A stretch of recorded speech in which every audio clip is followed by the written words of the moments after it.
Hello everyone, it's Dr. Shalini Gupta at the Dermatology Laser and Vein Center, and today I'm going to walk you through a SmartGraft hair transplantation procedure. So here you can see how we have found and located a nice healthy area of hair growth that we will be using to harvest the follicular units from. In this case, the patient has very long hair, so we're just braiding that hair to get it out of the way. And then once we have kind of isolated the area, then we will snip the hairs down. We will shave them actually all the way down as far as we can. There should just be a small stubble. And then once the hair has been trimmed down, then the area gets numbed with just a local anesthetic. So there's a local anesthetic going into the skin right now.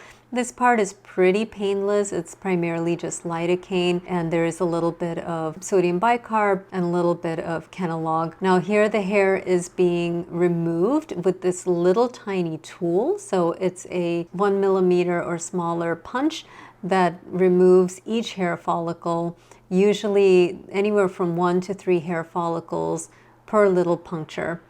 And these little tiny holes heal up very quickly, and pretty much you can't really see them once they're all healed up. Some patients are afraid that, well, what if I want to go bald later? If I just want to shave all my hair off, will I see those little scars? Perhaps, if one looks very, very closely, but in general, they're really not visible at all, which is fantastic. So previously, like I said, this entire strip of scalp would be excised, and then little hair follicles would be taken from that. So this is a lot more efficient. It's a lot better for the patient, a lot quicker recovery time, and you don't have a big scar. So that's a big bonus. So at this point, all the hair units that we needed have been removed, and here they are in their little cup. And now we're making tiny little tiny little incisions where those hairs will be transplanted into the scalp. And here we are just applying a dye to the area for better visualization. And now each little hair follicle will be placed back into the scalp where those little punctures were made.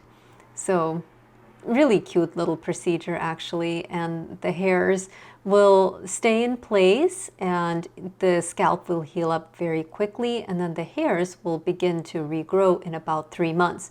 So initially the hairs that we're placing in the scalp right now will actually shed because those hairs will go through a death cycle, but those follicles will remain, and then they will regenerate a nice healthy hair. When the incisions were made, it was a careful incision in the direction of the hair growth so that when the new hairs grow out, they will follow in line with a natural way that the hairs are laying in that area.